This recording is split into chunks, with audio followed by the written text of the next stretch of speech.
This year, I got to experience scuba diving for the very first time.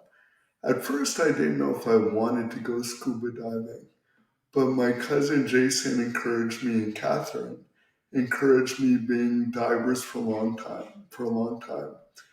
Before you go scuba diving, you have to get training and certified. So I did all the answering the questions training, no problem. But then when it was the pool training, I had to be able to put the tank on, be strong enough in condition to walk around the pool with the tank and go underwater with with the regulator and a mask and everything. As part of the training, while you're underwater, you have to take your regulator out and put it back in your mouth, as well as you need to take your mask off and put it back on to clear it. So I was able to put the regulator back in, but I couldn't put the goggles back on, so I failed the first time. Now I really wanted to go scuba diving because I hate failing anything. 2 days later, I had a different diving instructor and we went through the routine, did the regulator, no problem. When it came to the mask, I told them that, you know what, even if I wasn't underwater, I didn't have the dexterity to take the mask off and put it back on. So he thought for a minute. He said, what we're really trying to validate is if your mask gets knocked off, you can put it back on without panicking, because when you panic is when you could die. Didn't really need to hear that later part.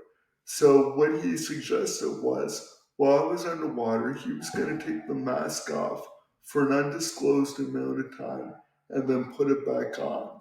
If I remained calm, he would pass me. So what he did was, when I was underwater, he took my mask off and then handed it to my cousin Jason, who put it back on a disclosed time, and I remained calm. So then I passed.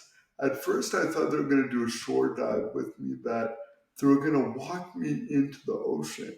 No, no, he said, we're gonna put you on the boat, drive out, and drop you in. We had to learn new hand signals because while I'm going down the water, the dive master has to make sure my ears are popping at all different levels. So we came up with new sign language because I couldn't do the existing ones. And then I got thrown in. I went down 5 feet, 10 feet, and then continued to work till my ears popped all the way till we hit the ocean floor. When I hit the ocean floor, it was so quiet. The fish were so bright and vibrant and beautiful and going around me. And looking at the coral, so bright and white. And for the first time in my life, I was able to go anywhere I wanted because I wasn't limited by gravity. It was such an amazing feeling. And it reminded me that you're never too old to experience something for the first time. If I didn't keep up my regular routine to keep in good enough physical condition, that would be an experience I would have never had the chance to be able to experience.